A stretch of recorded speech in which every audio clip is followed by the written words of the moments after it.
Hello everybody, क्या हाल चाल। मैं हूं अफजल करीम और आप सभी का sexual reproduction in flowering plants के लेक्चर नंबर 2 में द मोस्ट वेलकम है। तो चलिए स्टार्ट करते हैं आज का लेक्चर। और आज हमारा क्या टारगेट है, देखिए। टुडेज टारगेट टुडेज टारगेट हमने प्रीवियस लेक्चर में मेल रिप्रोडक्टिव स्ट्रक्चर के बारे में पढ़ा था। आज फीमेल रिप्रोडक्टिव स्ट्रक्चर, जिसमें से पहला चीज पढ़ेंगे पिस्टिल्स के बारे में। उसके बाद जो है हम पढ़ेंगे मेगा स्पोरेंजियम, मेगा स्पोरेंजियम जिसको आप ओव्यूल बोलते हैं। उसके बाद आएंगे एम्ब्रियो सैक में जो बेसिकली फीमेल गैमेटोफाइट कहा जाता है। और लास्ट में हम पढ़ेंगे पॉलिनेशन के टाइप्स देखेंगे, पॉलिनेशन। ओके, तो चलिए स्टार्ट करते हैं। ये 4 टॉपिक्स आज के लेक्चर में हमारा टारगेट रहे। प्रीवियस लेक्चर में जो हमने पढ़ा था उसमें से 2-3 पॉइंट्स छूट गया था due to the exceed duration of video, छूट गया था। तो फिर आज पहले हम उस 2-3 पॉइंट्स को लिखा देते हैं। सबसे पहला पॉइंट था क्या? पहला पॉइंट था कि जो आपका पोलन ग्रेन्स है, स्टिग्मा पर शेड होता है, जो पोलन ग्रेन्स एंथर से स्टिग्मा पर शेड होता है, तो वो 2 सेल्ड स्टेज में होता है ज्यादातर में। कितना में? 60% एंजियोस्पर्म में। आप ऐसे लिखिए, इन 60% angiosperms pollen grains are pollen grains are shed at pollen grains are shed at two celled stage, 2 sailed stage में पोलन ग्रेन्स शेड होता है। सर 2 सेल्ड स्टेज में से पहला सेल्ड स्टेज तो आपका एक तो वेजिटेटिव सेल स्टेज है ही, वेजिटेटिव सेल। और दूसरा सेल्ड स्टेज क्या है? Generative cell. Okay, vegetative cell and generative cell. थोड़ा सा बैक क्लास को, प्रीवियस क्लास को याद करने की कोशिश कीजिए। वेजिटेटिव सेल और जेनरेटिव सेल हमने पढ़ाया हुआ है। वेजिटेटिव सेल जैसे कि पोलन ग्रेन्स अगर है तो पोलन ग्रेन्स में जो बड़ा वाला सेल होता है ना उसको वेजिटेटिव सेल कहते हैं, और जो छोटा वाला सेल होता है उसको जेनरेटिव सेल कहते हैं। जेनरेटिव सेल का न्यूक्लियस जो है रेगुलर होता है, गोल होता है, राउंड होता है, और जो वेजिटेटिव सेल है रेगुलर न्यूक्लियस होता है। जेनरेटिव सेल का न्यूक्लियस छोटा होता है, वेजिटेटिव सेल का न्यूक्लियस बड़ा होता है। जेनरेटिव सेल्स जो है साइटोप्लाज्म में फ्लोट करता है, फ्लूट करता है, तैरता है कि नहीं? यस। अच्छा, अब जो 40% एंजियोस्पर्म है, इन रिमेनिंग एंजियोस्पर्म यानी 40% एंजियोस्पर्म्स में पोलन ग्रेन्स पीजी लिख देते हैं। Pollen grains are shed at 3 celled stage. कौन कौन सा क्वेश्चन आ सकता है? 3 सेल्ड स्टेज में पोलन ग्रेन्स शेड होता है। 3 सेल्ड स्टेज में जो है आपका तो एक वही वेजिटेटिव सेल रहेगा ही, वेजिटेटिव सेल रहेगा ही। और इसके अलावे जो है ना जेनरेटिव सेल्स डिवाइड कर जाता है। Generative cells divides into 2 gametes, 2 gametes में डिवाइड कर जाता है। और गैमेट इज नथिंग बट एक टाइप का सेल ही है। 2 गैमेट्स में डिवाइड हो गया मतलब 2 सेल्स यहां से बन गया, और एक वेजिटेटिव सेल यानी 3 सेल्ड स्टेज में पोलन ग्रेन्स स्टिग्मा पर शेड करता है। और जो 60% एंजियोस्पर्म है इसमें 2 ही सेल्ड स्टेज में, बाद में जाकर के जो है स्टिग्मा के अंदर में जाकर के जेनरेटिव सेल डिवाइड करके 2 गैमेट्स बनाता है। वहां पे भी 2 गैमेट्स बनता है, बट यहाँ पे भी जो है 3 सेल्ड स्टेज में 40% एंजियोस्पर्म है। अब जो है दूसरा चीज क्या है कि जो आपका पोलन ग्रेन्स है इसको स्टोर करके भी रखा जा सकता है। पोलन ग्रेन्स स्टोर करके रखा जाता है लिक्विड नाइट्रोजन पर -196 डिग्री सेल्सियस पर, -196 डिग्री टेम्परेचर पर मतलब काफी ज्यादा कोल्ड टेम्परेचर पर, हाईली कोल्ड टेम्परेचर पर इसको स्टोर करके रखा जाता है। हाईली कोल्ड टेम्परेचर पर स्टोर करके रखा जाता है। मीन्स आप क्या लिख सकते हैं, आप लिख सकते हैं जो आपका पीजी है, पीजी मीन्स बीएससी के बाद जो पीजी होता है, नहीं, PG means pollen grain, PG means pollen grain are stored in stored in liquid liquid nitrogen, liquid nitrogen, gas form में नहीं, लिक्विड फॉर्म वाला नाइट्रोजन। एट कब, टू नेगेटिव में टेम्परेचर होता है -196 degree Celsius temperature, at -196 degree Celsius temperature. ठीक है, sporopollenin के बारे में लिखा दिए थे। स्पोरोपोलेनिन क्या है? स्पोरोपोलेनिन एक ऐसा एंजाइम है जिसको कोई भी अदर एंजाइम का कोई भी कैटलिस्ट एग्जिस्ट नहीं करता है। कैटलिस्ट वो होता है जो एंजाइम को तोड़ता है ना, लेकिन स्पोरोपोलेनिन को कोई भी डिग्रेड नहीं कर सकता, जिसके कारण स्पोरोपोलेनिन अनडिग्रेडेबल है, जिसके कारण जो है यूज्ड एज फॉसिल्स के रूप में हम पोलन ग्रेन्स को यूज कर सकते हैं। पोलन ग्रेन्स का शेप कुछ इस प्रकार हमने बताया था, जिसमें दो लेयर्स हैं। आउटर लेयर्स जो है रेगुलर लेयर्स होता है, इनर लेयर्स रेगुलर लेयर्स होता है। इसमें स्पोरोपोलेनिन जर्म पोर्स होता है, जर्म पोर्स जहां पे स्पोरोपोलेनिन एब्सेंट है, ताकि इससे अंदर वाला जो भी वेजिटेटिव सेल और जेनरेटिव सेल वो पास आउट हो सके, कहां पर, स्टेगमा पर। और इसमें दो सेल्स होते हैं, एक वेजिटेटिव सेल और एक जेनरेटिव सेल। जेनरेटिव सेल छोटा होता है, ऐसा लगता है कि साइटोप्लाज्म में फ्लूइड तैरता है, फ्लोट करता है, तैरता है। ठीक है, vegetative cell and generative cells दोनों के अंदर में क्या होता है, साइटोप्लाज्म होता है। हाँ, साइटोप्लाज्म होता है। तो ये सब चीजें तो हमने देख लिए थे। ठीक है, चलिए आज स्टार्ट करते हैं female reproductive structure in flower. Female reproductive structure in flower, चलिए quickly female reproductive structure in flower. Female reproductive structure in flower. अगर हम फ्लावर की बात करते हैं तो मेल रिप्रोडक्टिव स्ट्रक्चर तो पढ़ लिए थे। Female reproductive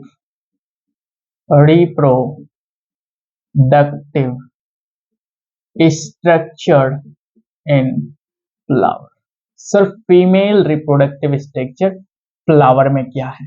female reproductive structure जो फ्लावर में है उसको गाइनो, GYNO ईसीएम कहते हैं। क्या कहते हैं?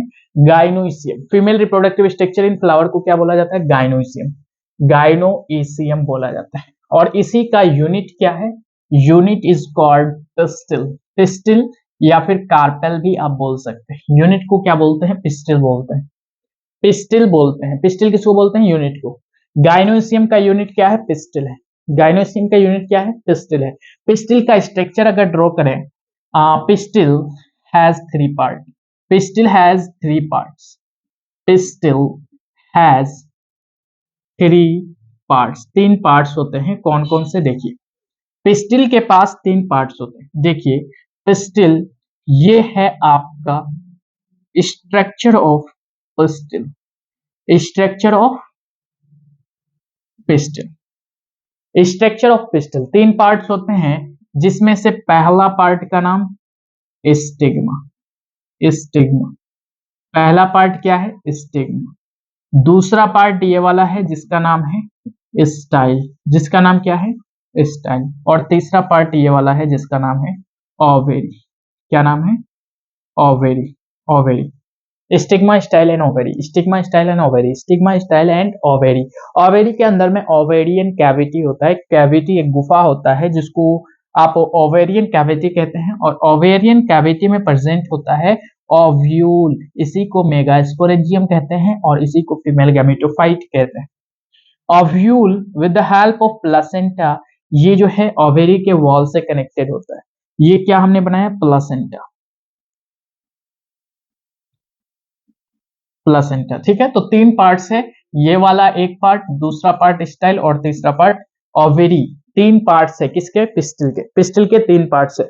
चलिए एक एक बार हम तीनों पार्ट को डिस्क्राइब कर लेते हैं। सबसे पहला पार्ट जो है आपका स्टिग्मा है। What is stigma? स्टिग्मा क्या करता है, इसका काम क्या है? सबसे पहला पॉइंट इसमें लिखेंगे कि ये आपका लैंडिंग प्लेटफॉर्म है। क्या है? Landing platform.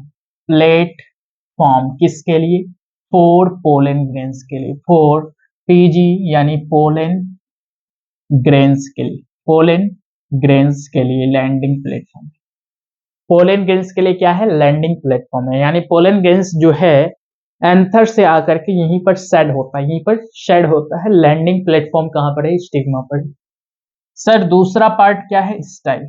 दूसरा पार्ट जो है आपका स्टाइल है। And style is nothing but elongated cylindrical part है। सिलेंड्रिकल पार्ट बीनीथ यानी नीचे। BENEATH बीनीथ का मतलब नीचे। किसके नीचे? द स्टिग्मा के नीचे। स्टिग्मा के नीचे आपका स्टाइल है। और सिलेंड्रिकल पार्ट है, इलोंगेटेड है, थोड़ा सा लंबा है। Elongated cylindrical part present beneath the skin. Present beneath the stigma. Okay. Third part क्या है? सर थर्ड पार्ट है ओवेरी, जो कि मेन पार्ट है। इसी के इर्द गिर्द हम सारा स्टडी करेंगे। ओवेरी क्या है? ये बेस वाला पार्ट है, यानी आप लिखे बसल। और ये फूला हुआ पार्ट है, और फूलने का इंग्लिश होता है bulged. BULGED bulged part. Okay. किसका? ऑफ पिस्टल का आप लिख सकते हैं बसल बल्ज्ड पार्ट। फूला हुआ पार्ट है, बसल बल्ज्ड पार्ट। ओवेरी में ही आपका ओवेरियन कैविटी होता है, यानी inside a cavity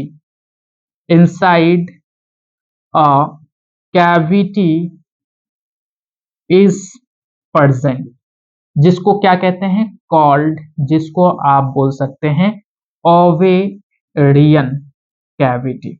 inside a cavity is present called ovarian cavity. एक अंदर में कैविटी होता है जिसको ओवेरियन कैविटी होता है, ओवेरियन कैविटी कहते हैं। और ओवेरियन कैविटी में ओव्यूल प्रेजेंट होता है। ओवेरियन कैविटी में क्या प्रेजेंट होता है? ओव्यूल। चलिए नोट डाउन कीजिए, हम इधर मिटा रहे हैं, आप उधर नोट डाउन कीजिए, ठीक है। ओवेरियन कैविटी होता है, क्या होता है? Ovarian cavity. और ओवेरियन कैविटी में क्या प्रेजेंट होता है? ओव्यूल। डायग्रामेटिकली हमने देख लिया, उसको थ्योरेटिकली हम लिख रहे हैं अभी, ठीक है।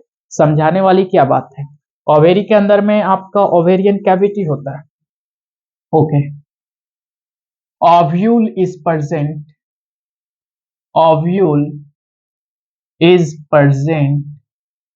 इन ovarian cavity. Ovarian cavity. Ovule is present in ovarian cavity. Ovule क्या करता है? ओव्यूल कहां पे प्रेजेंट है? ओवेरियन कैविटी में प्रेजेंट है। सर ओव्यूल ओवेरियन कैविटी में प्रेजेंट है, लेकिन इसका कनेक्शन वॉल ऑफ ओवेरी से होता है। और कनेक्शन किसके द्वारा होता है? प्लासेंटा के द्वारा होता है।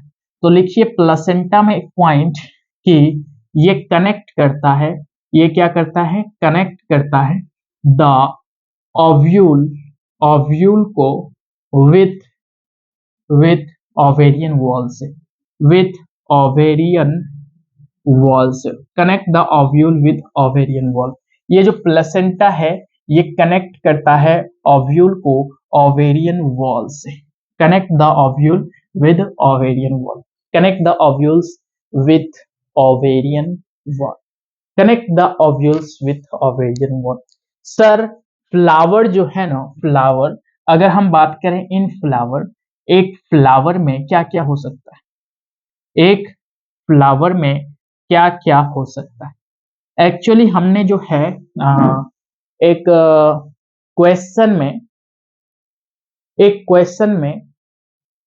क्वेश्चन था ये कि स्टोलोन जो है, स्टोलोन जो कि आपका वेजिटेटिव प्रोपेगेशन है, का एक मेथड है, एक जरिया है स्टोलोन।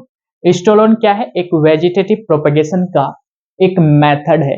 और वेजिटेटिव प्रोपेगेशन स्टोलोन के द्वारा किस में होता है? और वेजिटेटिव प्रोपेगेशन स्टोलोन के द्वारा स्ट्रॉबेरी में होता है। हमने ऐसे नॉर्मली वर्बली आपको बता दिया था कि स्ट्रॉबेरी के द्वारा होता है, और उसको राइट डाउन किया था हमने STROBERRY। बट इसमें एक कमेंट आया कि स्ट्रॉबेरी का स्पेलिंग गलत है। बिल्कुल आपने सही सुना, बट स्ट्रॉबेरी का स्पेलिंग गलत है। हाँ, स्ट्रॉबेरी का स्पेलिंग गलत है। स्ट्रॉबेरी ऐसे नहीं होगा, स्ट्रॉबेरी होता है STRAW।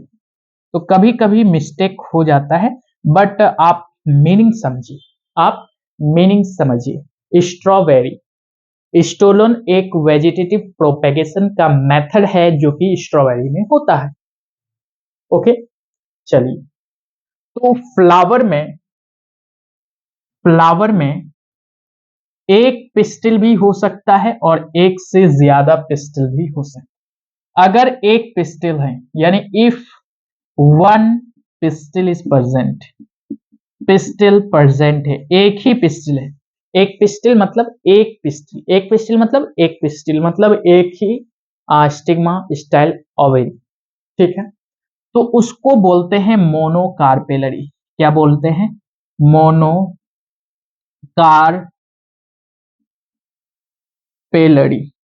मोनोकार्पेलरी बोला जाता है। क्या बोला जाता है?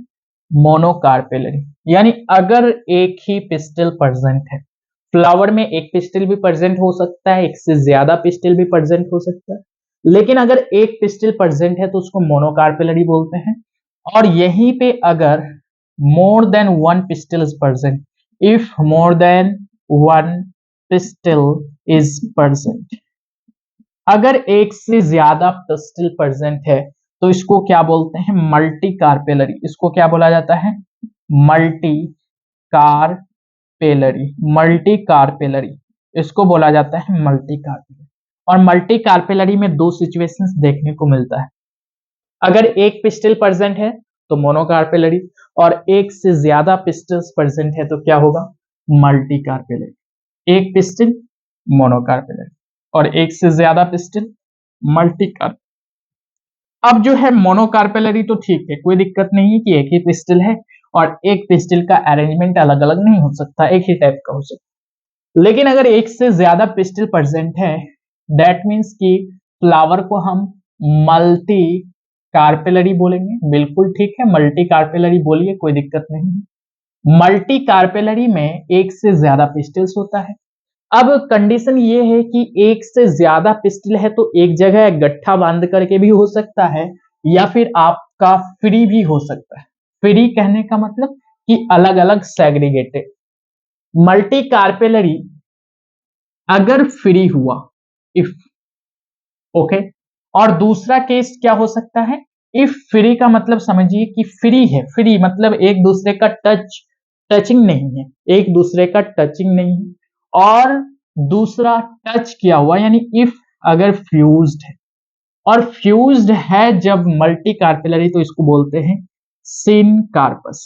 सिन कार्पस। सिन कार्पस क्या बोला जाता है? सिन कार्पस। और फ्री है तो इसको बोला जाता है एपोकार्पस।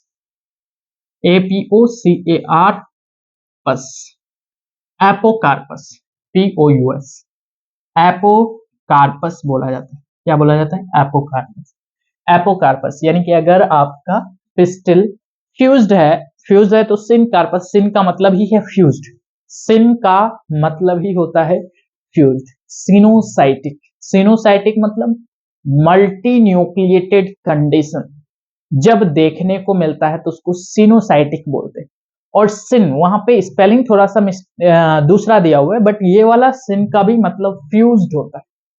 फ्यूज्ड मतलब कई सारे चीजें। अगर कई सारे कार्पेल्स एक जगह पर है, carpels is nothing but pistol, तो उसको सिन कार्पस बोलते हैं। और अगर एक ही कार्पस अलग अलग सेग्रीगेटेड है तो उसको एपोकार्पस बोलते हैं। एपोकार्पस, ठीक है। Syncarpous and apocarpous, syncarpous and apocarpous, ठीक है। Syncarpous and apocarpous, okay. Okay, syncarpous और एपोकार्पस बोला जाता है। ठीक है, मल्टी कार्पेलरी में अगर फ्री है कार्पस तो एपोकार्पस और फ्यूज्ड है कार्पस तो सिनकार्पस। ये हो गया फीमेल रिप्रोडक्टिव स्ट्रक्चर यानी पिस्टिल के बारे में। अब आते हैं ओव्यूल में, लेकिन उससे पहले ओव्यूल डेवलप होता है किसमें? सीड में। और ovary develops into fruit. Ovule develop होता है सीड में और ओवेरी डेवलप्स इनटू फ्रूट, यानी कि आपका केस जो है, फ्लावर जो है, फ्लावर में फ्लावर में अगर हम देखते हैं तो एक ओव्यूल भी हो सकता है। वैसे आगे हम ये इसको पढ़ाते हैं तो ज्यादा बेटर होता है, बट कोई बात नहीं।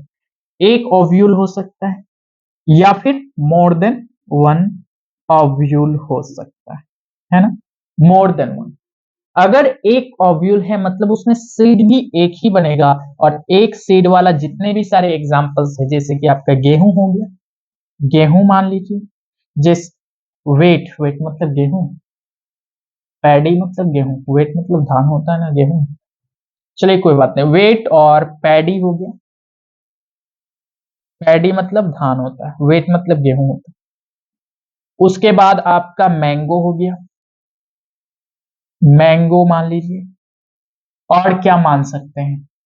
मैंगो मान लीजिए, एक मतलब एक बीज वाला जितने भी सारे एग्जांपल्स आएंगे फॉल इन दिस कैटेगरी। एक ओव्यूल उसमें है, यानी वेट, पैडी, मैंगो। लीची आप मान सकते हैं, लीची। कई सारे इसके एग्जांपल्स हैं। और एक से ज्यादा ओव्यूल यानी एक से ज्यादा सीड। सबसे पहला ख्याल हमारे दिमाग में क्या आएगा? Watermelon, watermelon. ऑर्किड्स, ऑर्किड्स यानी एक से ज्यादा। शरीफा, पाइन एप्पल में शरीफा होता है ना, पाइन एप्पल। पाइन एप्पल मान लीजिए, पाइन एप्पल मान लीजिए।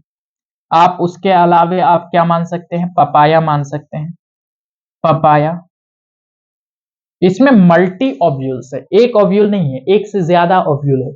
इसलिए जो है इसमें कई सारे बीज होते हैं, इसमें कई सारे बीज होते हैं। तो चलिए फटाफट नोट डाउन कीजिए, फिर आगे बढ़ते हैं।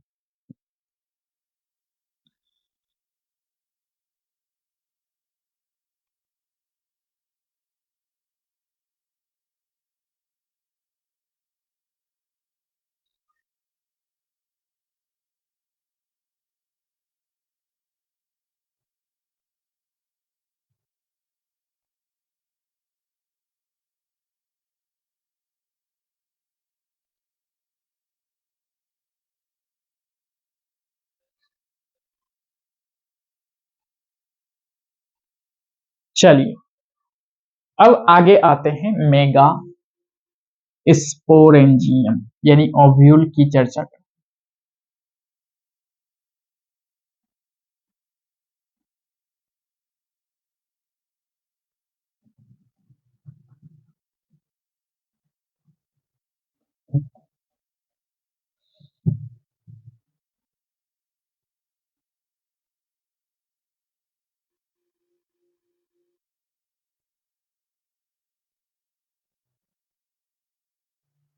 मेगा स्पोरेंजियम,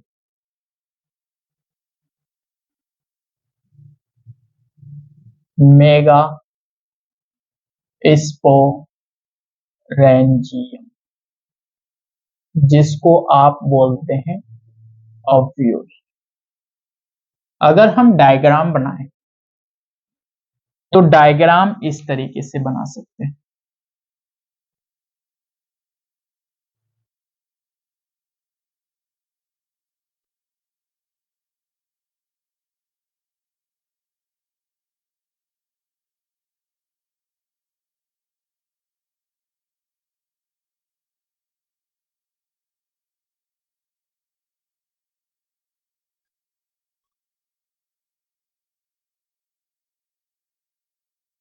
ये है diagrammatic representation of mega sporangium. ये है क्या, diagrammatic representation of mega sporangium. Mega sporangium में कितने पार्ट्स हैं, देखिए ऐसे ही एनसीईआरटी ने डायग्राम बनाया हुआ, मतलब एक्चुअल में तो फ्लावर में इसका अपोजिट होता है, मतलब ऊपर वाला पार्ट नीचे की ओर होता है, नीचे वाला पार्ट ऊपर की ओर होता है। लेकिन जैसा एनसीईआरटी ने डायग्राम बनाए रखा है उसी तरह से हम डायग्राम बनाने की कोशिश किए हैं।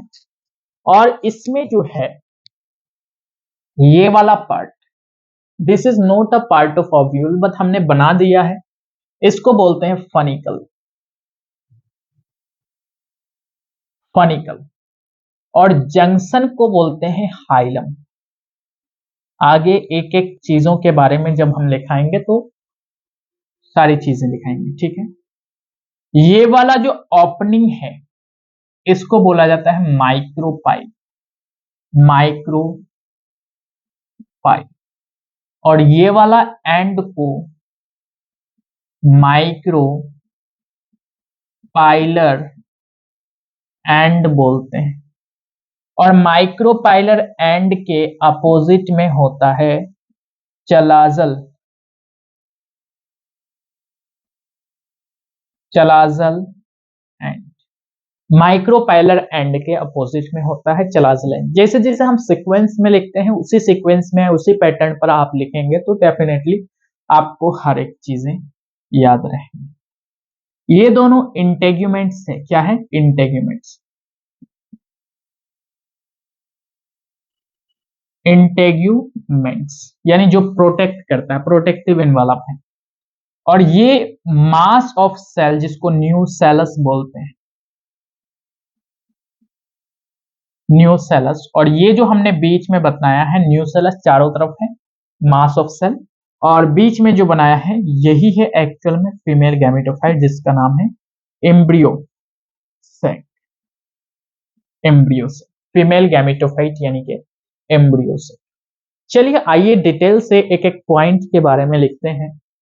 सबसे पहला पॉइंट है कि जो एक्चुअल में हमने जो डायग्राम बनाया है काफी बड़ा बनाया है और ये छोटा होता है, और रियलिटी में ये क्या होता है, छोटा होता है। फ्लावर में ये क्या होता है, छोटा होता है, क्योंकि ये ओवेरी के अंदर में है। यानी आपका फीमेल रिप्रोडक्टिव स्ट्रक्चर में 3 पार्ट्स, उसमें से भी एक पार्ट ओवेरी, ओवेरी के अंदर में ओव्यूल, यानी इसका स्ट्रक्चर छोटा होता है। आप लिख सकते हैं स्मॉल स्ट्रक्चर होता है। हाँ, कौन सा, ओव्यूल स्मॉल स्ट्रक्चर का होता है। और ओव्यूल में कनेक्टेड जो है, connected through funicle with placenta, with placenta. Ovule is connected through funicle, funicle से कनेक्टेड होता है और ऊपर में फनिकल से कंबाइंडेड प्लासेंटा होता है। Connected through funicle with placenta, with placenta. Okay okay, placenta से कनेक्ट। सर हाइलम क्या है, हाइलम जो है ये बोल सकते हैं आप कि ये कनेक्ट करता है द फनिकल को, funicle to the body of ovule, to the body of ovule. Ovule के पूरे बॉडी को फनिकल से कनेक्ट करने का काम हाइलम करता है। यानी आप ऐसे भी लिख सकते हैं कि hilum is nothing but a junction, hilum is nothing but a junction, किसके बीच में, between funicle, funicle and ovule. Funicle और ओव्यूल के बीच में जो जंक्शन है उसको हाइलम कहते हैं। फनिकल और ओव्यूल के बीच में जो जंक्शन है उसको हाइलम कहते हैं। सर इंटेग्यूमेंट्स क्या है, यानी आप ऐसे लिखिए, इसको मिटा देते हैं क्योंकि नीचे में विजिबिलिटी नहीं होगी। तो आप स्क्रीन को पॉज करके या जैसे जैसे हम लिख रहे हैं मेरे साथ साथ भी लिख सकते हैं।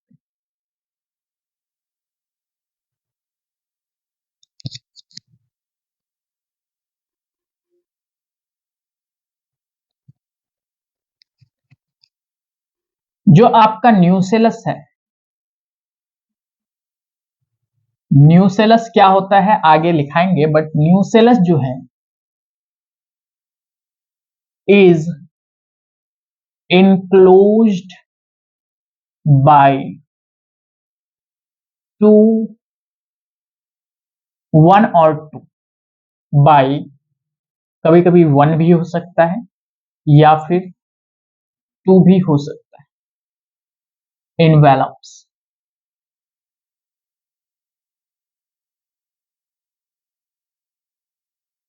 प्रोटेक्टिव इन्वेलप्स अगर लिखें तो ज्यादा बेटर।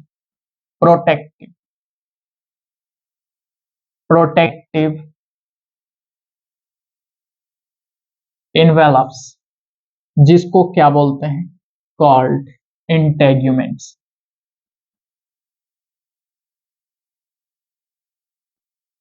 जिसको इंटेग्यूमेंट्स बोला जाता है।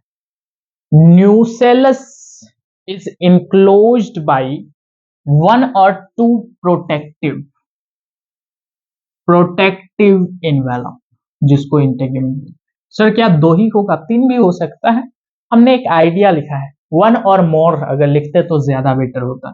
चलिए लिख देते हैं वन और more, protective envelope called integuments, जिसको क्या कहते हैं, इंटेग्यूमेंट कहते हैं। क्या तीन पॉइंट्स डन है, फनिकल, हाइलम और इंटेग्यूमेंट। फनिकल, हाइलम और integument. The place where integument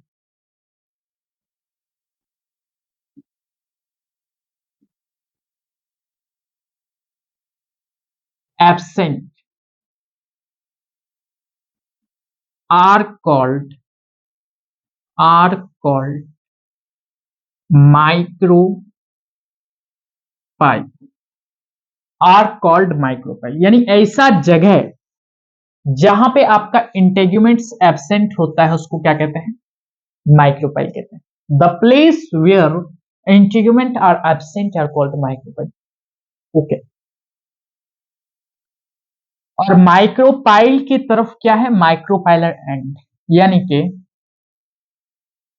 eight the end of micropyle, micropyle,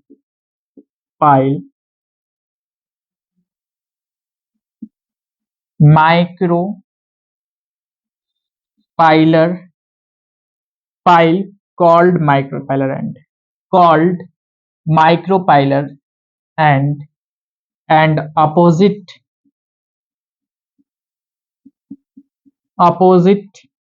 end is called chalazal end, chalazal end. Opposite and को क्या कहते हैं, chalazal end. Is it done और not, यानी chalazal end और micropylar and clear है, यानी micropyle की तरफ का एंड को माइक्रोपाइलर एंड कहते हैं और इसके अपोजिट एंड को चलाजल एंड कहते हैं। इसके अपोजिट एंड को क्या कहते हैं, चलाजल एंड कहते हैं। Eight the end of micropyle called micropylar and, और इसके उल्टे अपोजिट को चलाजल एंड कहते हैं। इज इट क्लियर और नोट, एक बार आप क्विकली नोट डाउन कीजिए, फिर हम एम्ब्रियोसिक और न्यूसेलस के बारे में लिखेंगे। वैसे एम्ब्रियोसिक तो हमको डिटेल में पढ़ना ही है कि इसमें एक्चुअल में क्या क्या प्रोसेस होता है, ठीक है ना। चलिए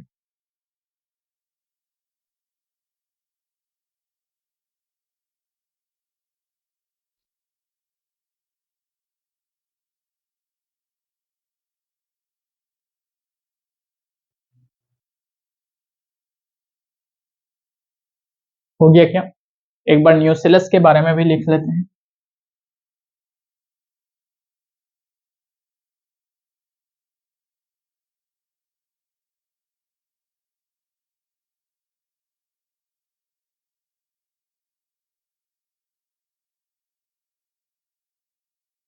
न्यूसेलस, ऐसे लिखिए, इनक्लोज्ड विद इन, किसके अंदर में, एम्ब्रियो सेक, ना integuments, enclosed within integuments a mass of cells, जिसको आप कॉल्ड क्या कहते हैं, new cells. Enclosed within integument, integument के अंदर में एक मास ऑफ सेल के होता है जिसको न्यूसेलस कहते हैं। और इनसाइड न्यूसेलस अगर हम बात करें, इनसाइड न्यूसेलस क्या है, इनसाइड न्यूसेलस आपका क्या प्रेजेंट है, एम्ब्रियो सेक और फीमेल गैमेटोफाइट, और एम्ब्रियो सेक इज प्रेजेंट, आप ऐसे भी लिख सकते हैं कि फीमेल गैमेटोफाइट जिसको आप एम्ब्रियो सेक बोलते हैं, एम्ब्रियो सेक बोलते हैं, इज प्रेजेंट, फीमेल गैमेटोफाइट और embryo sac is present. Is it clear और नोट? इसी से रिलेटेड एक प्रोसेस है, मेगा स्पोरोजेनेसिस। क्या प्रोसेस है, megasporogenesis,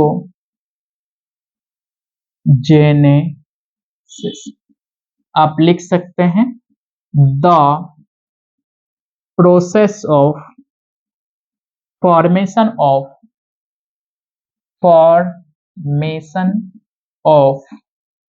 mega spore from megaspore tetrad, megaspore mother cell, spore mother cell called megasporogenesis, megasporogenesis यानी एक ऐसा प्रोसेस जहां पे मेगास्पोर्स बनता है, कहां से, मेगास्पोर मदर सेल से, उसको मेगास्पोरोजेनेसिस कहते हैं। तो चलिए अब फाइनली हम आते हैं फीमेल गैमेटोफाइट पर, दैट इज कॉल्ड एम्ब्रियोसेक। ठीक, एम्ब्रियोसेक का डेवलपमेंट कहां से कहां तक हुआ, एक बार क्विकली नोट डाउन कर लीजिए, फिर उसके बाद आगे बढ़ते हैं।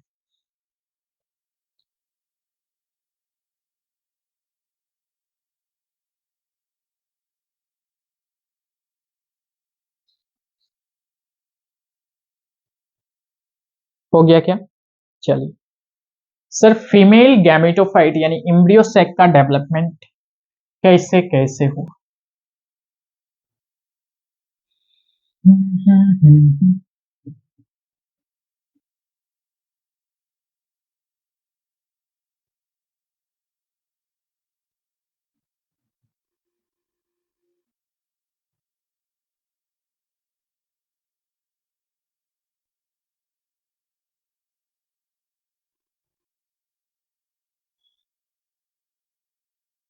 लाइट थोड़ा सा कम है,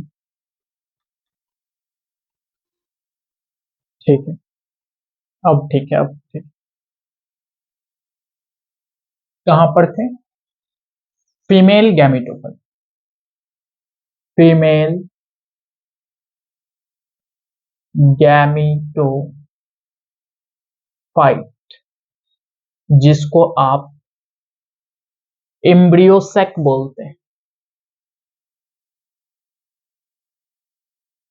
एम्ब्रियोसेक बोला जाता है। नॉर्मली आप फीमेल गैमेटोफाइट ऐसे ही रैंडमली बोल दिया जाता है कि ओव्यूल है, बट ओव्यूल के अंदर में भी कितने सारे, कहां पे, न्यूसेलस के अंदर में आपका फीमेल गैमेटोफाइट है, न्यूसेलस के अंदर में फीमेल गैमेटोफाइट है। तो न्यूसेलस के अंदर में जो फीमेल गैमेटोफाइट है उसका डेवलपमेंट कैसे होता है, जैसे कि हमारे पास ये एक न्यूसेलस है, न्यूसेलस का मतलब एक मासिव सेल, डायग्रामेटिकली आप देखिए, एक मासिव सेल न्यूसेलस है, एक मासिव सेल क्या है, न्यूसेलस। ये हमारे पास कंप्लीट एक न्यू सेलस है। क्या है? New cells. This is our new cells. क्या है? New cells. न्यू सेलस क्या है? न्यू सेलस, न्यूक्लियस नहीं, न्यू सेलस।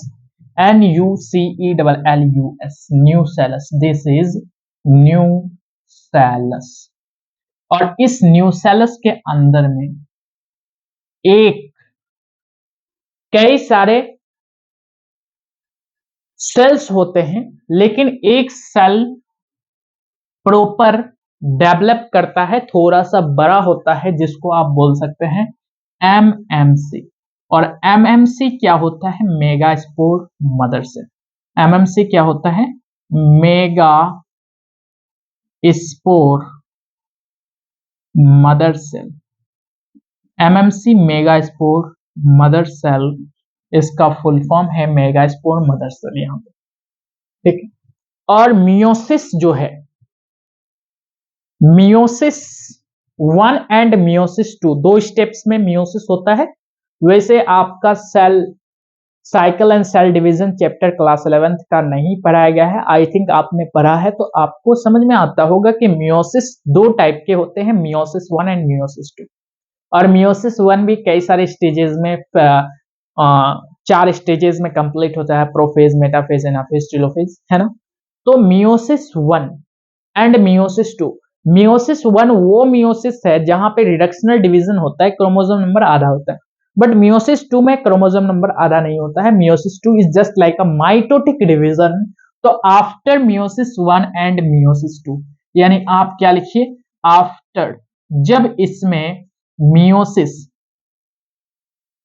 1 एंड 2 हो जाता है, 1 एंड 2, क्योंकि 1 और 2 अलग अलग करके भी हम दिखा सकते हैं, बट डायरेक्टली सेग्रीगेट कर देते हैं।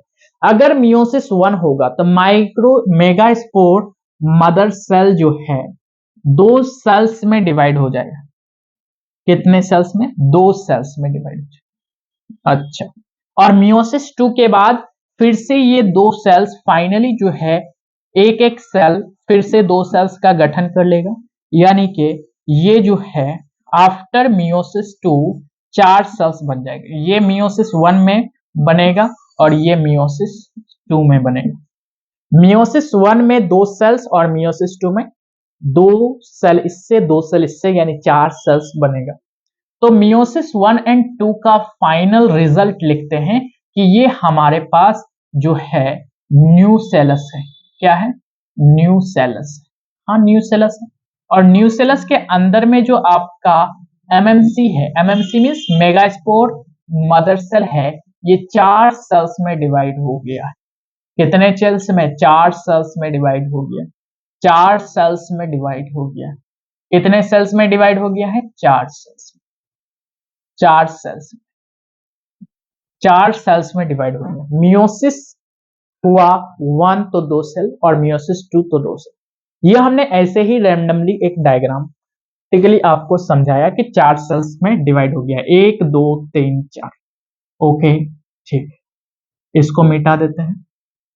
अब जो है इन चारों सेल्स का नाम, क्या MMC अब भी रहेगा? नहीं, MMC नहीं, मियोसाइट से आपका चार सेल्स बन गया। चारों सेल्स का नाम जो है अब होगा मेगा स्पोर टेट्राड। क्या होगा? Mega spore tetrad. Megaspore tetrad क्या होगा?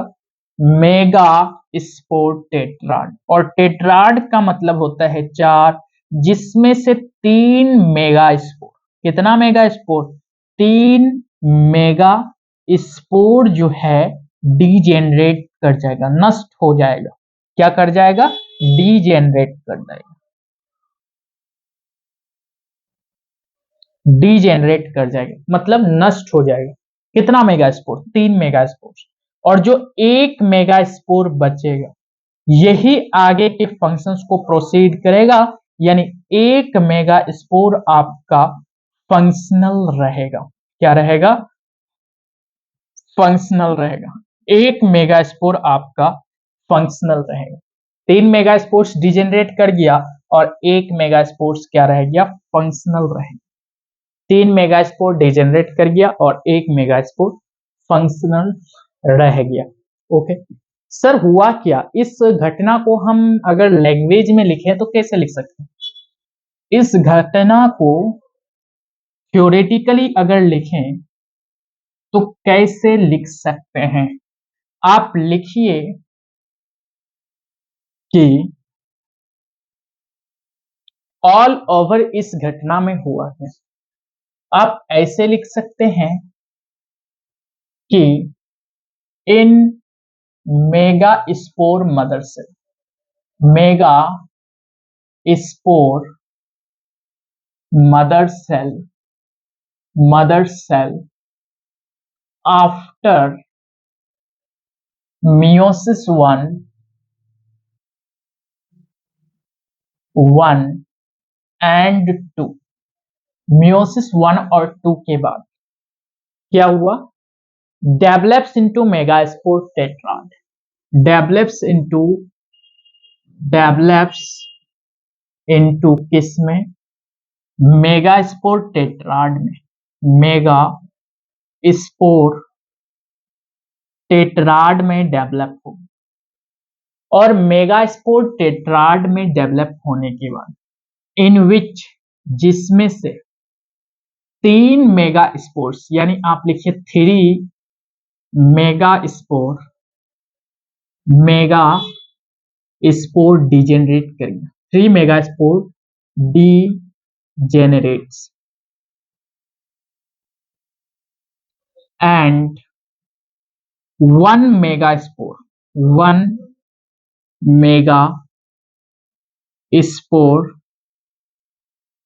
रिमेन फंक्शनल, बच गया, कौन सा, फंक्शनल।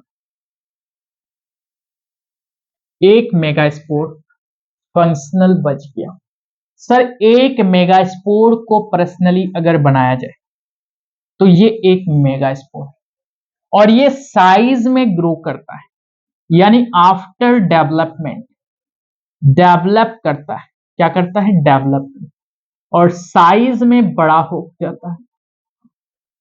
छोटा मेगा स्पोर को तो हम मेगा स्पोर बोलेंगे, मेगा स्पोर बोलेंगे, और जो है जब ये साइज में बढ़ जाता है इसको बोलते हैं एम्ब्रियोसेक।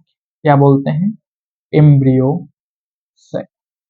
लेकिन ये एम्ब्रियोसेक मैच्योर नहीं हुआ है क्योंकि इसमें एक ही न्यूक्लियस है। कितना न्यूक्लियस है, एक न्यूक्लियस है, एक ही न्यूक्लियस। एम्ब्रियोसेक फाइनली 8 न्यूक्लिएटेड होगा और 7 सेल्ड होगा। कैसे होगा आगे देखते हैं। यानी आपका यहां पे आप लिख सकते हैं कि जो आपका फंक्शनल मेगास्पोर है, फंक्शनल मेगास्पोर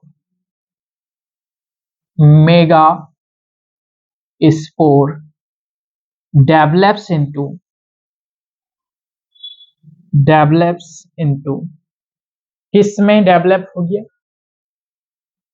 एम्ब्रियोसेक में, एम्ब्रियोसेक में डेवलप।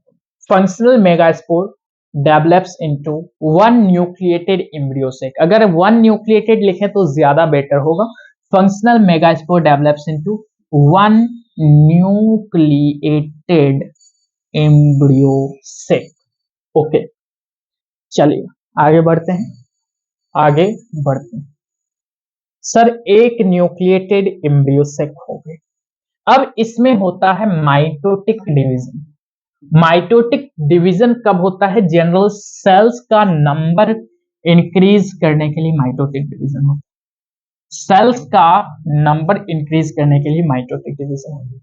माइटोटिक डिवीजन सेल्स का नंबर, लेकिन यहाँ पे पहले न्यूक्लियस का नंबर इंक्रीज होगा। यानी आपका एक न्यूक्लिएटेड 1 न्यूक्लिएटेड एम्ब्रियोसेक है।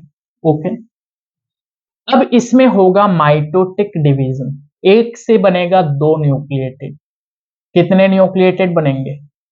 2 न्यूक्लिएटेड बनेंगे। अब 2 से बनेगा फिर 4 न्यूक्लिएटेड। कितना? 4। अब इसको क्या बोलेंगे? अब भी इसको एम्ब्रियोसेक ही बोलेंगे। 4 न्यूक्लिएटेड। कितना न्यूक्लिएटेड? 4 न्यूक्लिएटेड। यानी इसको बोलेंगे 4 न्यूक्लिएटेड एम्ब्रियोसेक। और 4 से फाइनल स्टेज में 8 न्यूक्लिएटेड एम्ब्रियोसेक होता है। कितना? 8 nucleated embryo sac. 8 nucleated embryo sac final है। यानी यहां से यहां तक एक न्यूक्लिएटेड एम्ब्रियोसेक से 8 nucleated embryo sac by the division. कौन सा डिवीजन? माइटोटिक डिवीजन हुआ। माइटोटिक डिवीजन जनरली कब होता है? जब हमको न्यूक्लियस का नंबर या सेल्स का नंबर इंक्रीज करना होता है, उसको बोलते हैं mitotic division. Okay, mitotic division के थ्रू 2 से 4, 4 से 8, 8 फाइनल स्टेज है, न्यूक्लिएटेड एम्ब्रियोसेक बने। अब इस 8 न्यूक्लिएटेड एम्ब्रियोसेक्स में 8 न्यूक्लिएटेड एम्ब्रियोसेक में ये हमारे पास एम्ब्रियोसेक है जिसमें से कितना न्यूक्लिएटेड है? 8। 1 2 3 4। ऊपर 1 2 3 4 नीचे। 4 ऊपर और 4 नीचे, जिसमें से 2 का मूवमेंट सेंटर के तरफ होता है। यानी फाइनल स्टेज आप देखें, 2 का मूवमेंट सेंटर के तरफ होता है। अब बच जाता है 3 ऊपर, हाँ 3 नीचे, और 2 सेंटर। 2 सेंटर, 3 ऊपर 3 नीचे और 2 सेंटर पर बच गया। 3 ऊपर 3 नीचे और 2 सेंटर पर। अब इसमें क्या होता है? सेल्स आना स्टार्ट हो जाता है। क्या आना स्टार्ट हो जाता है? सेल्स आना स्टार्ट हो जाता है। सेल्स पहले इसमें ऊपर वाला में आता है। ऊपर वाला में आता है। अगर डायग्राम को उल्टा कर दे तो नीचे वाला में आए, जिसमें से एक को, बीच वाले को हम बोलते हैं एग, और नीचे वाले को क्या बोलते हैं मालूम है? नीचे वाले को, दोनों साइड वाले को क्या बोलते हैं? सिनर्जिड। सिनर्जिड्स, एग और सिनर्जिड्स। और ये जो 3 हमारे पास दिख रहा है, तीनों में अभी सेल्स नहीं आया है, यानी इन तीनों को क्या बोलेंगे? एंटीपोडल। क्या बोलेंगे? एंटीपोडल। एंटीपोडल। ये नीचे की ओर अभी चलाजा है, ऊपर की ओर माइक्रोपाइलर एंड है। ऊपर की ओर कौन सा एंड है? माइक्रोपाइलर। Micropylar and. लेकिन अगर इसको डायग्राम को उल्टा करके बनाएंगे तो सारा चीज उल्टा होगा। और 2 सेंट्रल न्यूक्लियस है, ये दोनों क्या है? सेंट्रल न्यूक्लियस आप बोल सकते हैं। Central nucleus. फाइनली जो है, फाइनली क्या होता है? इसमें पूरा डेवलपमेंट आ जाती है। फाइनल स्टेज में क्या होता है देखिए,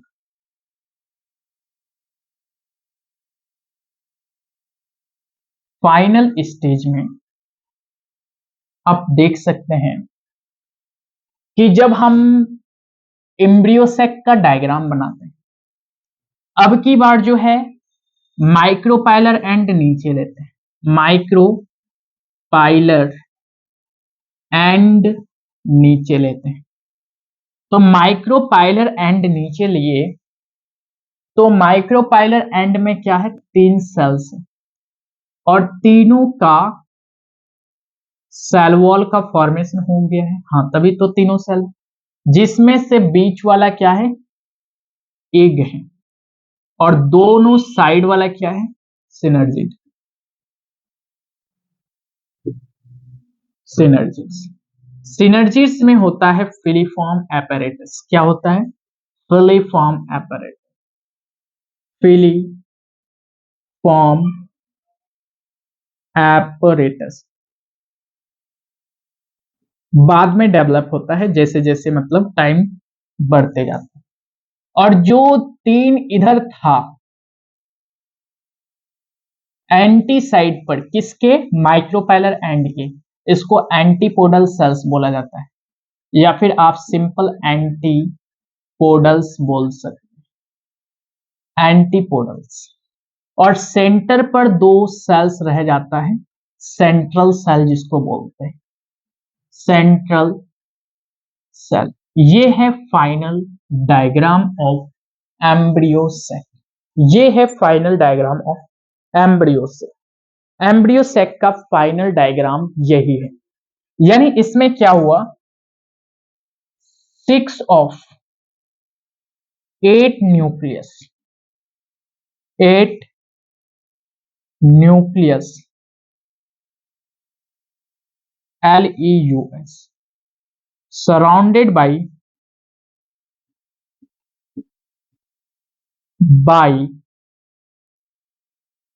सेल, सेल के द्वारा 6, 1 2 3 4 5 6 out of 8 nucleus surrounded by cell, surrounded by cell. 6 out of 8 nucleus surrounded by cell, surrounded होता है किससे? सेल से। ओके, इसलिए हम मैच्योर्ड एम्ब्रियो सेक को, एम्ब्रियो सैक को क्या बोलते हैं? 7 सेल्ड। कितने सेल्ड? 7 सेल्ड। कौन कौन सा? 1 2 3 4 5 6, ऑल ओवर अगर देखा जाए तो ये कंप्लीट एक लार्ज सेल से सराउंडेड ये भी है, दो nucleus central cell, 7 celled and 8 nucleated structure बोलते हैं। एम्ब्रियो सैक कौन सा वाला? मैच्योर वाले को 7 सेल्ड एंड 8 न्यूक्लिएटेड बोला जाता है। सर फिलीफॉर्म एपैरेटस क्या है? और एक टर्म है इग एपैरेटस। ये दोनों टर्म लिखा देते हैं और फाइनली ये जो टॉपिक है फिनिश हो जाएगा। उसके बाद हम पोलिनेशन पे चले जाएंगे। यानी कि एक टर्म क्या है? एक टर्म है आपका फिलीफॉर्म एपैरेटस। फिलीफॉर्म एपैरेटस एक है फिलीफॉर्म एपैरेटस। फिलीफॉर्म एपैरेटस क्या है? Filiform apparatus is nothing but जो गाइड करता है, guide the entry of, entry of किसके एंट्री को? पोलन ग्रेन्स को। पीजी लिख दें क्या? नहीं, चलिए पूरा लिख लेते हैं। पोलन ग्रेन्स, पोलन ग्रेन्स कहां पर जाने से? To the egg apparatus, egg apparatus में जाने से, to the egg apparatus, guide the entry of pollen tube, pollen grains to the apparatus. Pollen grains कुछ कुछ अटपटा सा वर्ड लग रहा है, पोलन ट्यूब लिखते हैं, pollen tube to the apparatus, बिल्कुल ठीक है। पोलन ट्यूब को एग एपैरेटस पर जाने के लिए ये गाइड करता है कि कौन सा पोलन ट्यूब जाएगा। क्या मैंगो का पोलन ट्यूब कभी भी गाभा पर जा सकता है? नहीं। कौन रोकता है? फिलीफॉर्म एपैरेटस रोकता है, फिलीफॉर्म एपैरेटस रोकता है। तो ये गाइड करता है, ये गाइड करता है, जैसे गार्ड होता है ना, गार्ड वही गार्ड की तरह है। ठीक है, अब उसके बाद है सर एग एपैरेटस क्या होता है? एग एपैरेटस, एग एपैरेटस जो है दो सिनर्जिड और एक एग दोनों को मिलाकर के एग एपैरेटस बोलते हैं। दोनों सिनर्जिस्ट और एक एग को मिला करके क्या बोला जाता है, एग एपैरेटस बोला जाता है। क्विकली नोट डाउन कीजिए, फिर आते हैं पोलिनेशन पर। पोलिनेशन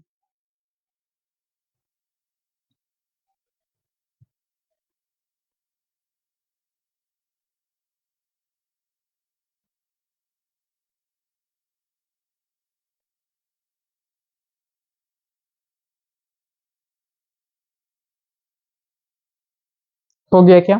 स्क्रीन पॉज करके नोट डाउन कीजिए। पोलिनेशन लास्ट टॉपिक है। टाइप्स ऑफ पोलिनेशन लिखा करके उसका डेफिनेशन लिखा करके फिनिश करते हैं। और नेक्स्ट वीडियो लेक्चर में हम स्टार्ट करेंगे पोलिनेटिंग एजेंट्स क्या क्या हो सकता है, biotic pollinating agent and abiotic pollinating agent क्या है, इमेस्कुलेशन बैगिंग क्या होता है। ओके, सारा चीज पढ़ाएंगे। ठीक है, चलिए।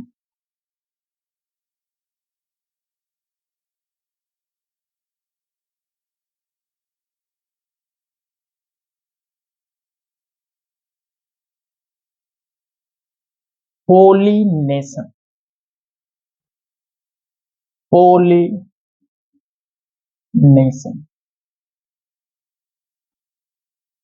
पोलिनेशन, पोलिनेशन अगर डेफिनेशन लिखते हैं तो pollination is nothing but transfer of pollen grains, PG लिख देते हैं, pollen grains to the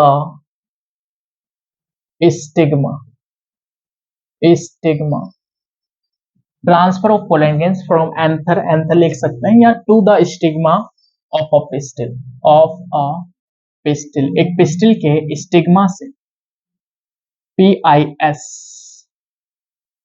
till के स्टिग्मा तक पोलन ग्रेन्स का ट्रांसफर को पोलिनेशन कहते हैं। पोलिनेशन 3 टाइप के होते हैं, 3 टाइप्स के होते हैं। पहला टाइप है ऑटोगेमी, क्रॉस पोलिनेशन और सेल्फ पोलिनेशन नहीं, ऑटोगेमी। उसके बाद है जाइटोनोगेमी, जाइटोनोगेमी, और तीसरा है xenogamy, xenogamy. Autogamy, geitonogamy and xenogamy. एक डायग्राम के फॉर्मेट में हम उसको समझते हैं, तीनों का डेफिनेशन भी लिखाएंगे या अलग अलग भी लिखा सकते हैं, बट कोई बात नहीं। ये एक फ्लावर है, सपोज ये हमारे पास दूसरा फ्लावर, ये दूसरा प्लांट है, ये एक फ्लावर है, ये दूसरा फ्लावर। इसी से सारा खेल हो जाएगा। अगर हमारा इस फ्लावर का पोलन ग्रेन इसी फ्लावर के स्टिग्मा पर चले जाए, यानी इसी फ्लावर का पोलन ग्रेन इसी फ्लावर के स्टिग्मा पर लैंड करे, इसको बोलते हैं ऑटोगैमी। इसको क्या बोलते हैं? ऑटोगैमी, इसको बोलते हैं ऑटोगैमी। लेकिन अगर हमारा एक फ्लावर का पोलन ग्रेन किसी दूसरे फ्लावर के पोलन ग्रेन्स में चले जाए लेकिन प्लांट सेम है, इसको बोलते हैं जाइटोनोगैमी, जाइटोनोगैमी। अगर हमारा एक फ्लावर का पोलन ग्रेन किसी दूसरे प्लांट के दूसरे फ्लावर के पोलन ग्रेन्स में स्टिग्मा पर लैंड कर जाए, इसको बोलते हैं जीनोगैमी। अब बना लो डेफिनेशन, यहीं से तीनों का डेफिनेशन आ जाएगा, ऑटोगैमी, जाइटोनोगैमी और जीनोगैमी क्या क्या। लिखा दे क्या? चलिए लिखा ही देते हैं। पहला क्या है आपका? Autogamy, AUTO gamy. Sir autogamy is nothing but transfer of pollen grain, pollen grain, pollen grain का transfer to the same flower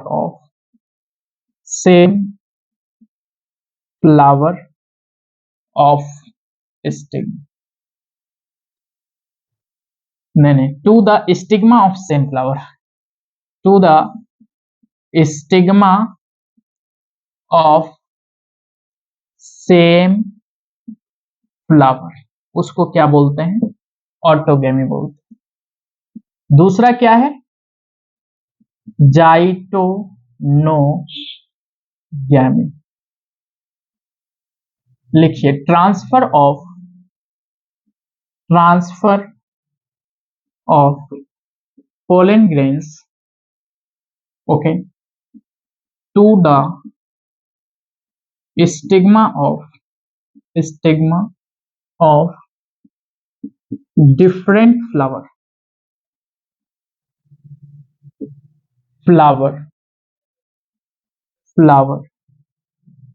but in same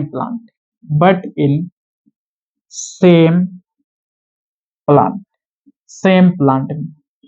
उसी तरीके से जीनोगेमी का आप डेफिनेशन बनाएंगे, बहुत आसान है।